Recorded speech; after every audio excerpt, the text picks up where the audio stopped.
Ladies and gentlemen, welcome again to the world of interpretation. I think you already got what kind of an important and deep subject we are dealing with here. And this time we are going to talk about values and ethics in interpretation. First of all, I want to go about the words here, like values and interpretation. As you know, in English, the word interpretation is being used in terms of language, like when somebody talks and that other person, the interpreter, actually puts the language or transfers the language in another language.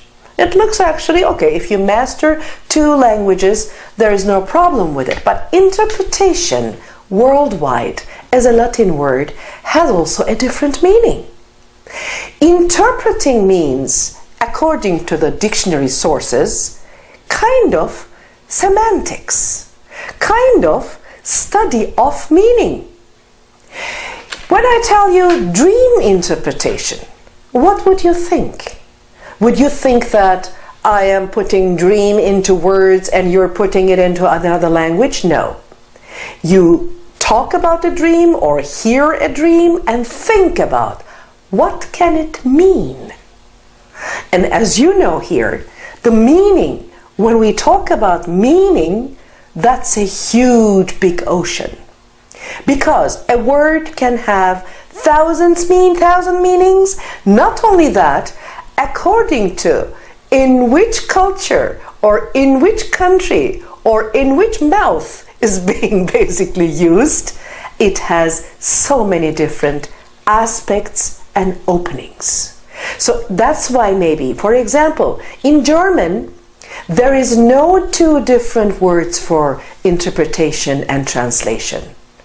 We say Übersetzung. Übersetzung means translation.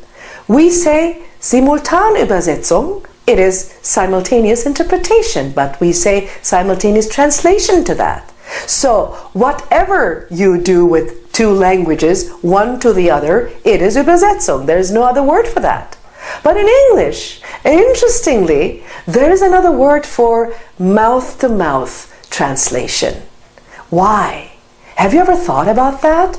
Yes, because you have to get the meaning, the real meaning, basically the cultural meaning of the word. You have to interpret when somebody talks, not necessarily translate. There is a huge difference, and therefore we actually probably call them also differently. And that is, why am I saying that? Because this is also connected to the values. So I will be reading actually, or we will be reading together the transcripts the lectures we have prepared for you. But before going into that, I want to make sure that we are on the same page in terms of value. Value can be material, like in dollars, but value is in terms of society, in social sense, all the things you think are important to you. And that differs not only from country to country, but also from person to person.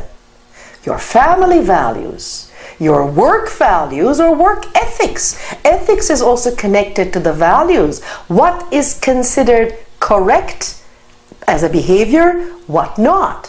What is doable, what not?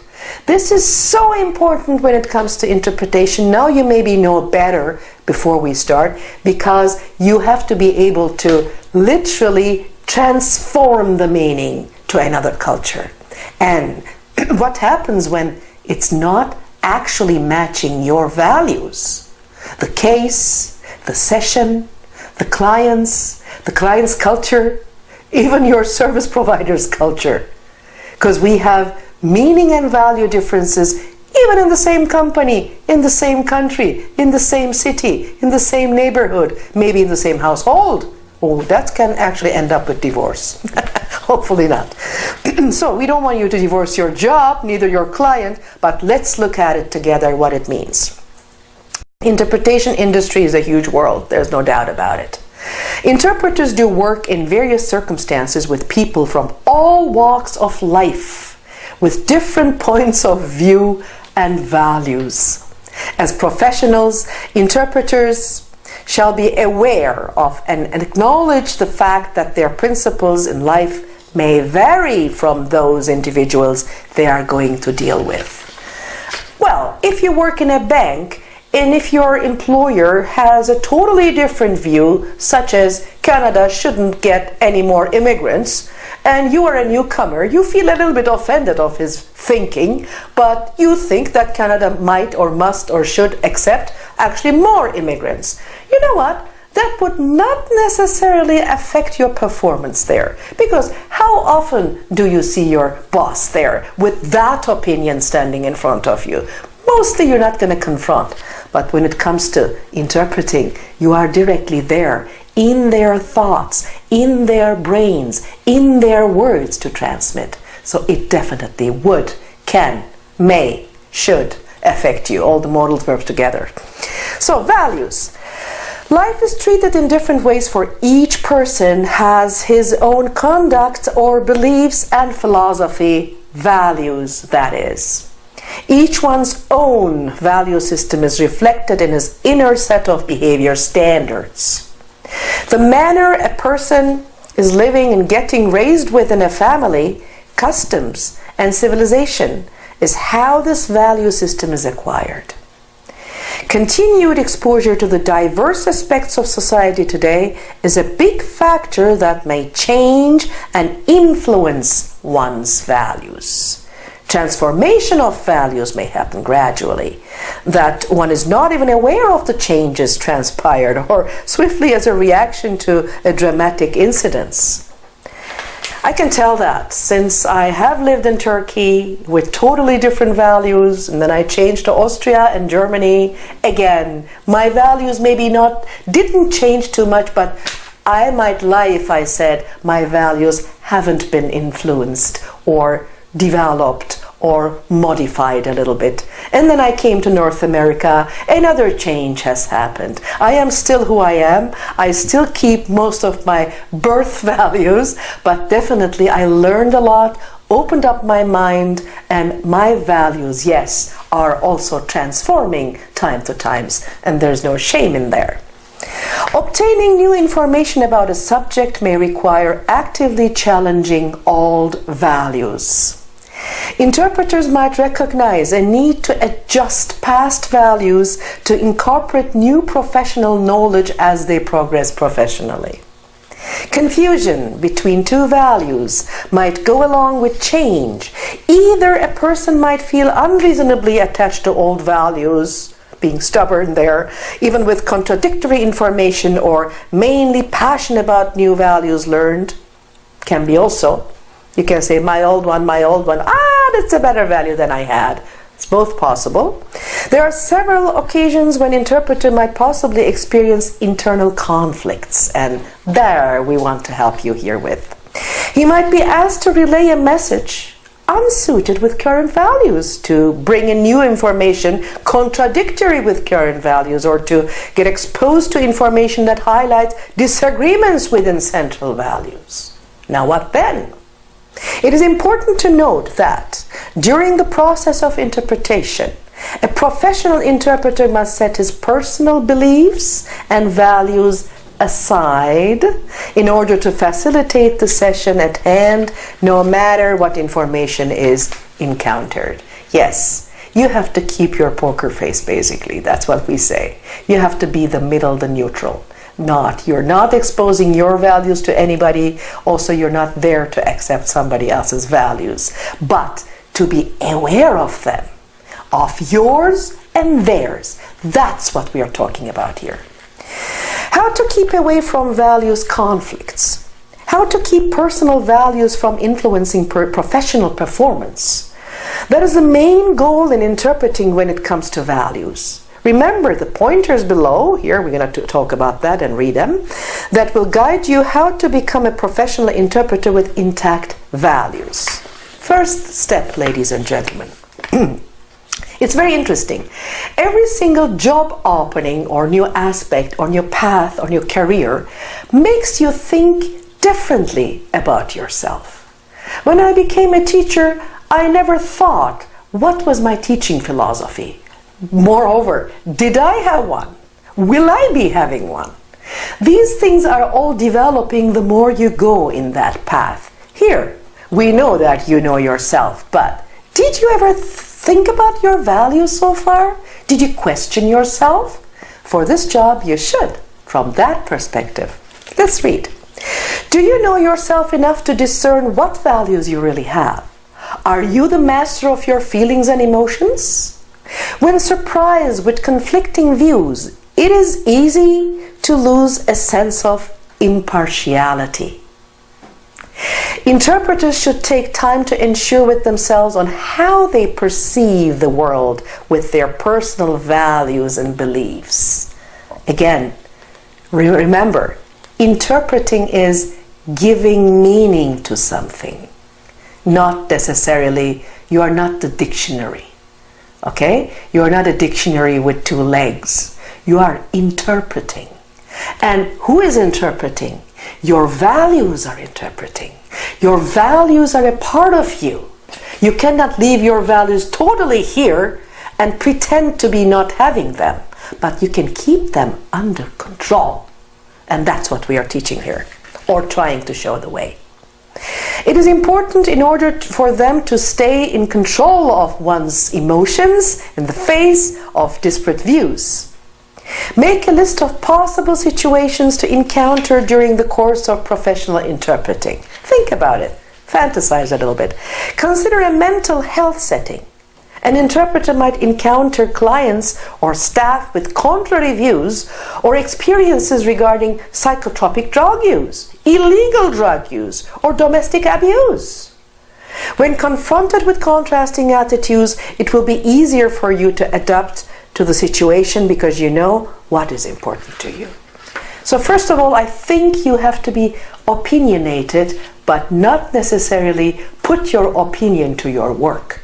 But you have to know what you like, what you don't like, and what you think about the situation in order to keep that very opinionated and valued you in control while interpreting.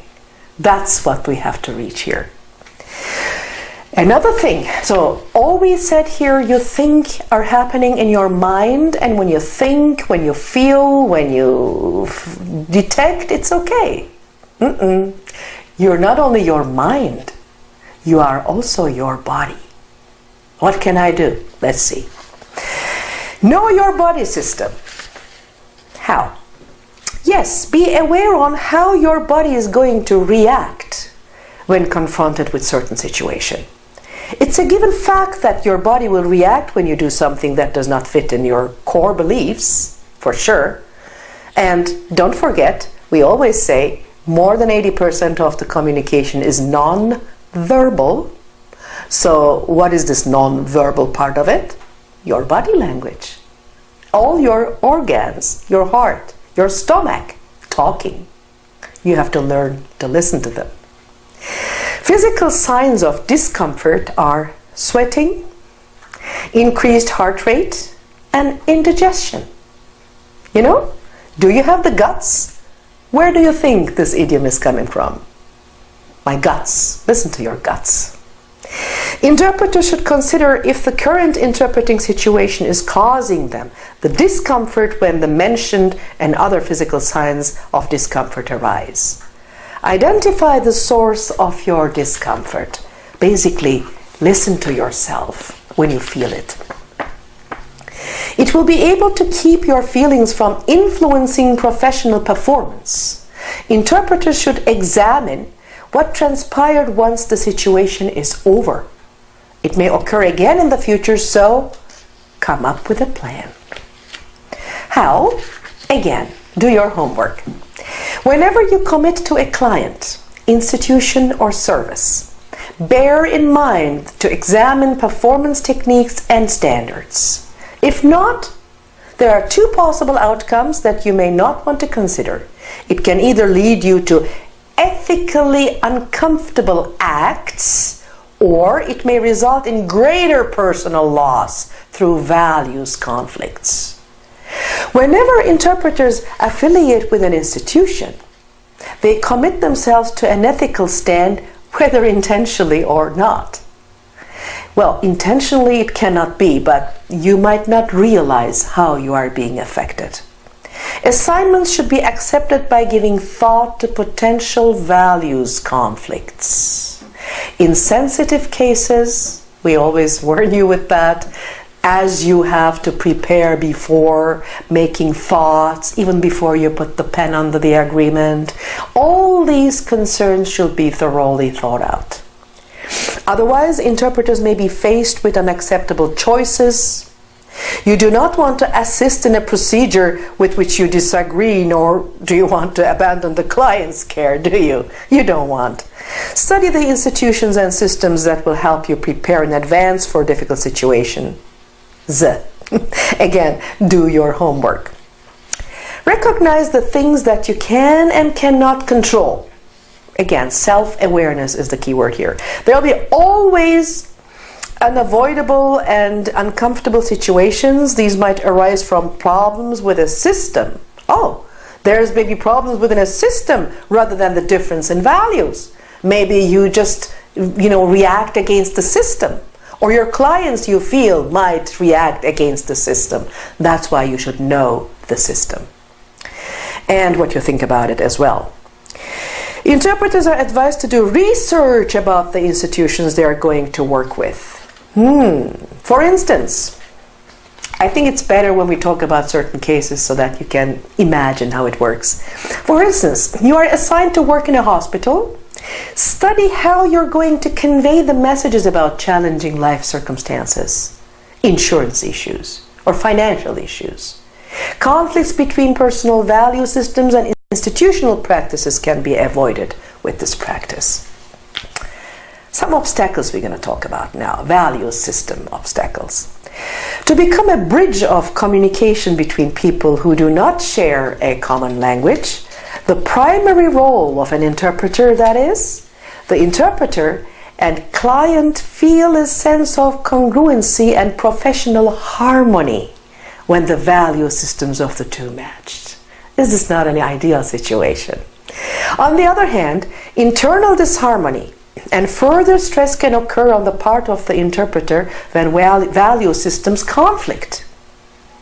So there's a system conflict, then it's terrible for you to deal with it. But if you're prepared, you wouldn't mind, even if they conflict. Interpreters must be ready to handle these kinds of conflicts in a way that will not affect the level of professionalism expected from them. Be conscious and aware of the following areas of values conflicts that are commonly encountered. The earlier you make thoughts about them, the more you are ready. Let's look at them. Assets, liabilities, one of them. Birth control. Gosh, it has cultural aspects, social aspects, financial aspects. Education, employment, family, love, set of laws, state, death, health, money, personal preference, religion, sex, traditions, even warfare.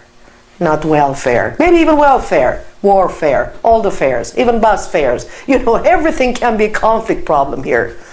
Being aware of these diverse situations, interpreters may be working and makes it comprehensible why they cannot avoid the situations where they encounter values conflict. So how can you say no?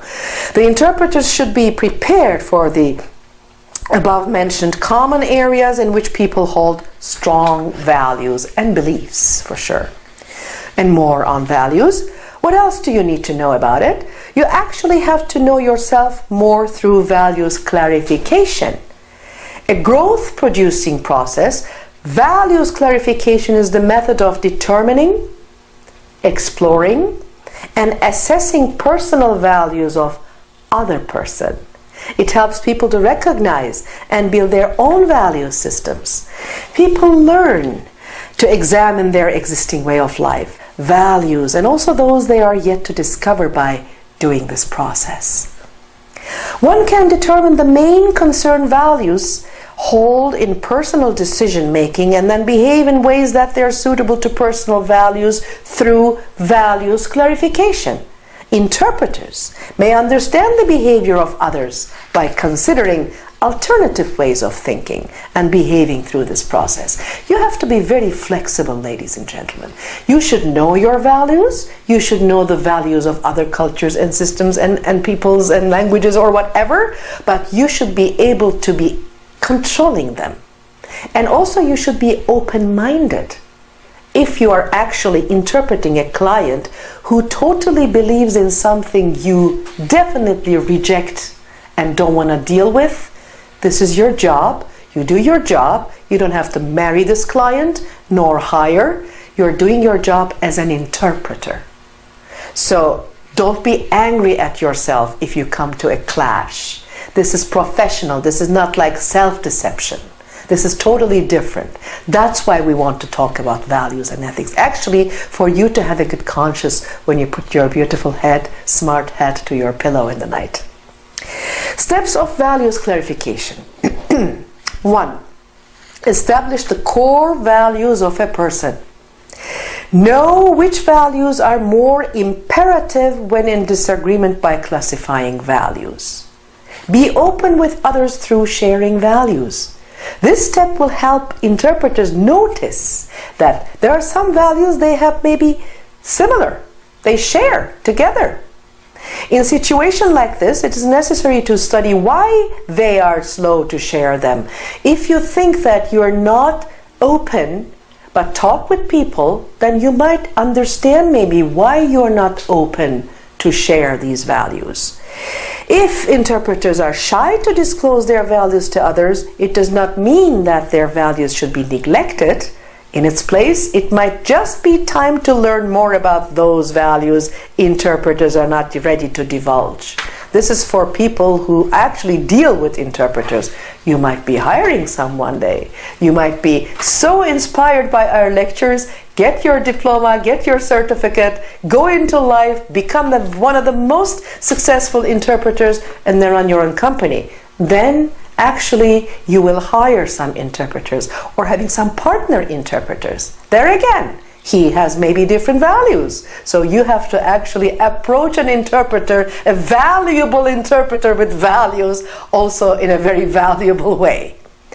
So now, ladies and gentlemen, we come to the code of ethics. We talked about the value differences, how open-minded we should be, but not actually necessarily think about any clash and put our professionalism at stake. But now there's seriously code of ethics, what every single interpreter in North America and properly in the world, I guess, should take care of.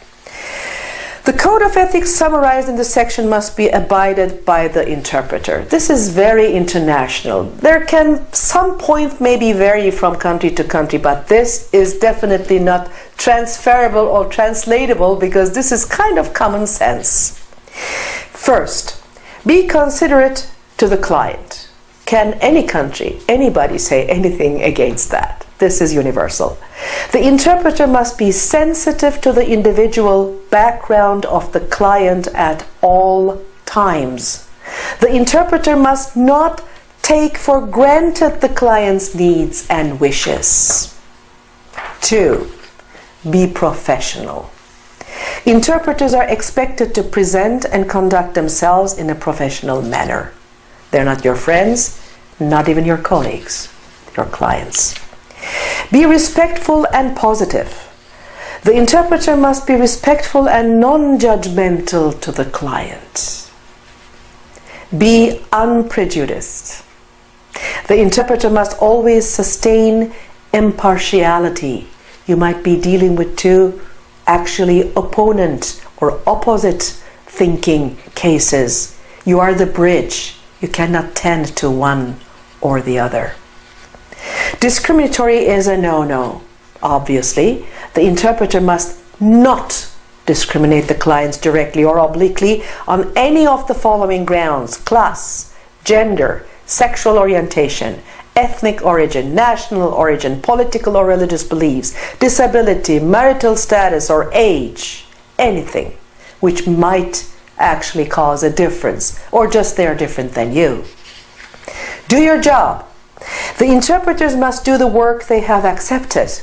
They should not delegate the task without the consent of the client, nor will they accept delegated work without the approval of the manager. Recognize professional restraint. Be familiar with professional limitations. Work only in the languages in which you informed the interpreting service you are proficient with. You know your forte. Only accept work that you are competent to accomplish in a satisfactory way. We said it in many, many different lessons, ladies and gentlemen. Please make sure that you are really confident or competent, preferably both, in the subject matter when you're going on to the translation area. Because according to the area, you might be the master of the two languages. You might be even dreaming in those two languages. But if you're strange, if you're not familiar with the specific subject matter, don't even go there. Refuse under the table business. Under the table. It sounds and smells and tastes deliciously sometimes to some people, especially in the times where the world or the market or everybody else is talking about recessions and how difficult to find the work and all that. No, no, and no. Wait until you can set everything on the right paper, on the right terms. Pay your taxes, you get more money like that. Because otherwise, once when you make a miss income or misinterpretation, you'll be dismissed out of the market. So don't do anything like that. Okay, respect privacy. To respect confidentiality is a must. There you are really almost like like a lawyer or like a doctor. You keep the confidence confidently and confidentially. Respect the time of others. Make sure you are on time for all appointments. Inform all parties immediately if you be late or unable to attend. Does every interpreter have to have a cell phone? I guess in our world, yes, I guess. Pager, cell phone, or you have to exactly know where the telephone booths are in the city. But you definitely have to inform people. Always have a 10-minute allowance before the scheduled time. It's always good to be early than late. Susceptible adults and children, ladies and gentlemen. Interpreters can be asked to assume work involving susceptible adults and children. Vulnerable adults are people who are susceptible through illness, frailty, or disability. Any person under 18 of age is considered as a child. An interpreter under no circumstances should put themselves or be placed in a position of risk in the presence of a vulnerable adult or child. A practitioner or a member of staff should always accompany the interpreters when they are working with vulnerable adults and children. There is a possibility an interpreter may be left alone with a vulnerable adult or child. Should this circumstance arise, the interpreter should report and seek direction from the practitioner or withdraw. Don't risk anything. The interpreter must account a record of such an incident to the authority or client by the urgent completion and return of the following form. Equality guidelines. To ensure that there is equal opportunity in all of its practices, the interpreting service will execute affirmative and constructive action. You can see how really legally important and detailed this job is, ladies and gents, even if you don't do a legal interpretation. The interpreting service will observe its progress in relation to the attainment of opportunity parity. The interpreting service will attempt to create and preserve an environment in which interpreters do not feel hesitant because of age, disability, domestic conscientiousness, gender and marital status, political judgment, race or ethnic origin, religious principle, sexual point of reference. The list is not even comprehensive. It goes on and on and on. Now, we are with the privacy. The interpreter must observe and maintain the principles of privacy at all times. You are even here more than a doctor and a lawyer in terms of confidentiality, because you're listening to both parties. This will help gain the client's trust and confidence in the interpreter and interpreting service, also your business, your boss if you have one, or your partner, and make the client feel that total discretion will be observed. 1. Any information obtained during the course of interpreter's work shall not be taken personal advantage of.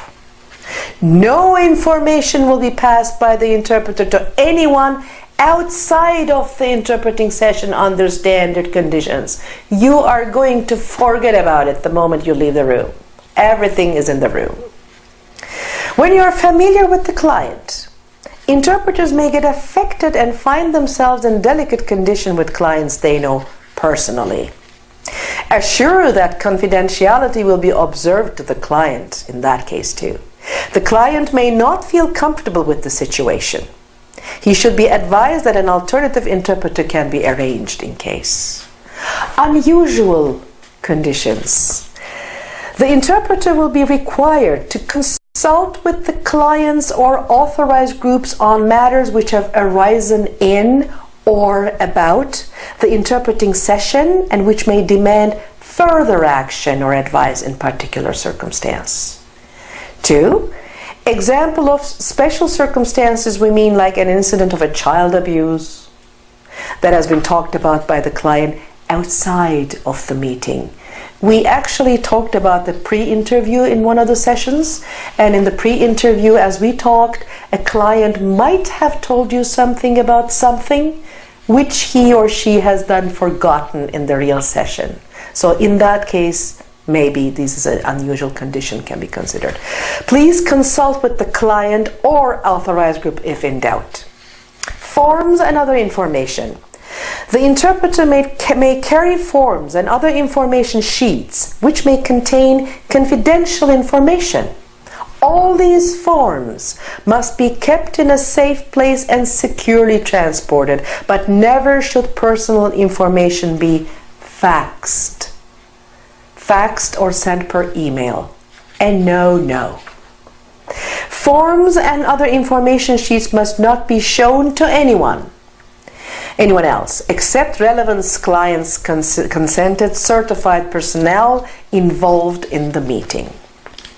So there is a confidentiality document sample form, confidentiality agreement. We can look at it together. Confidentially commissioned by the interpreters, name, interpreter.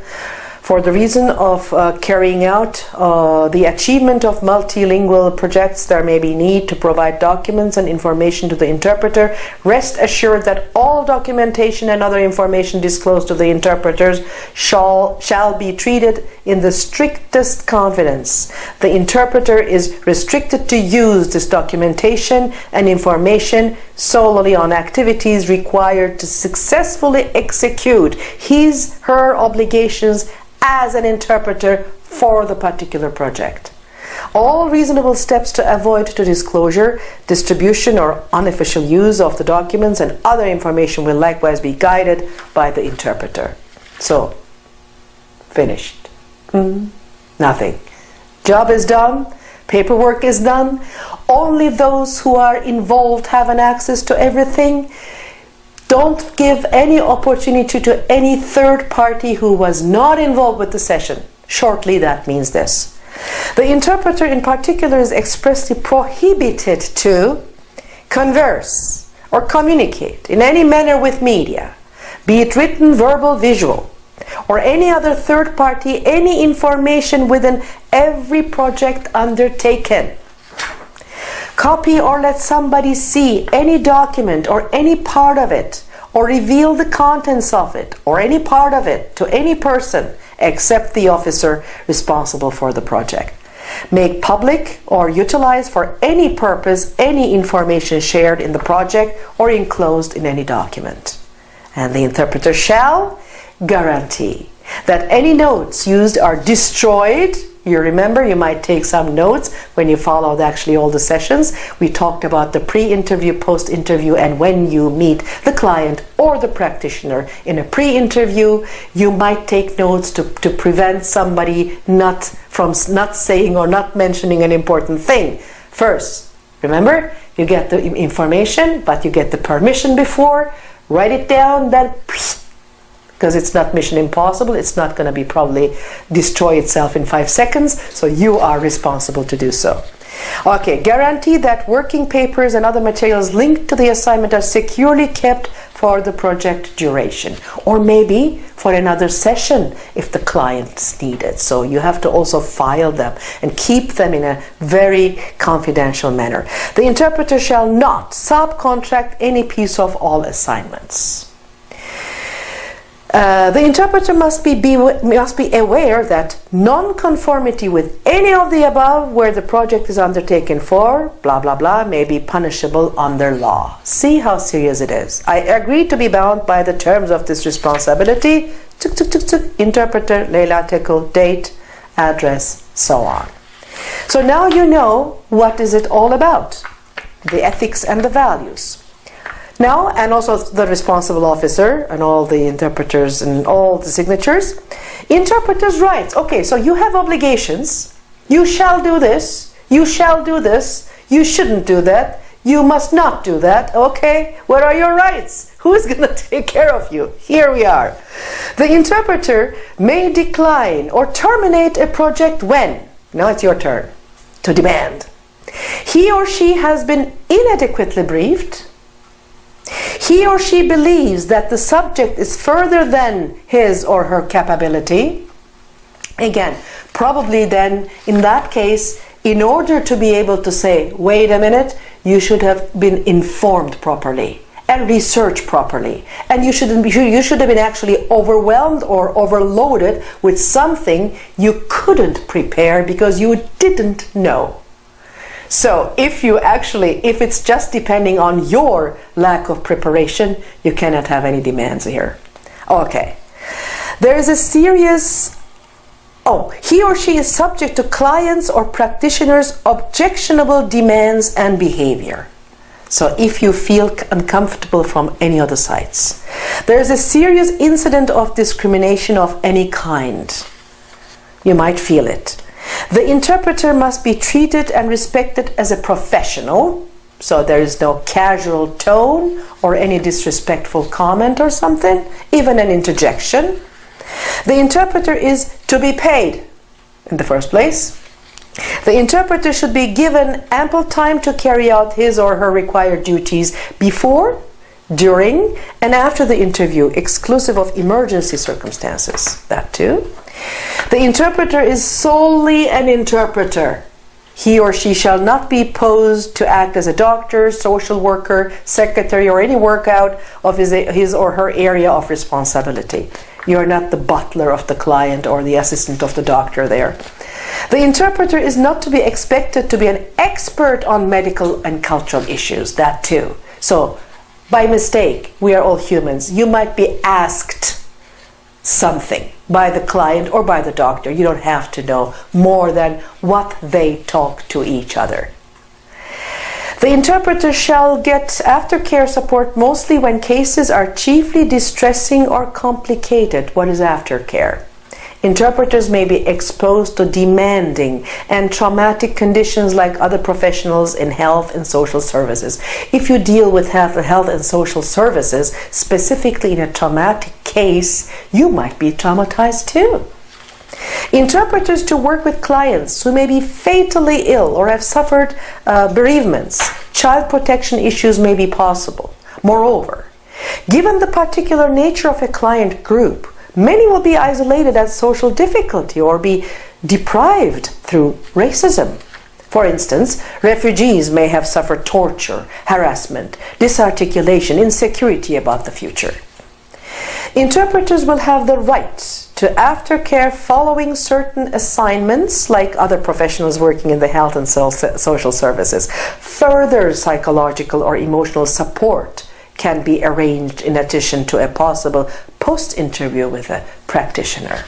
So you have to take care of the impartiality and the neutral transferring from one to the other. But if it's a sensitive case, if it is a really challenging your or trying your values or health care, like your health or your mind care, your sanity, and there's a difficult situation, there's a different situation which might traumatize you after the session, now it's them who should take care of you. That's what we are saying here. The interpreter should contact the relative authority to arrange all this. Such needs for support will be dealt with confidentiality. As you are confidential with them, they should be also confidential with you for sure. There are some acknowledgements we have put here. You can go to our A library anytime. You can actually also look at yourself in terms of code and ethics or value clashes and dilemmas of the interpreters. It's not an easy job, ladies and gentlemen, but even the fact that you should be researching so much in so many topics, in so many languages, can make you a really almost an Uber person, I would say, almost in German, because you're expanding and you're discovering new areas, new markets, and new subjects. Self-development is an ongoing thing in this job. I say you good luck and see you next time.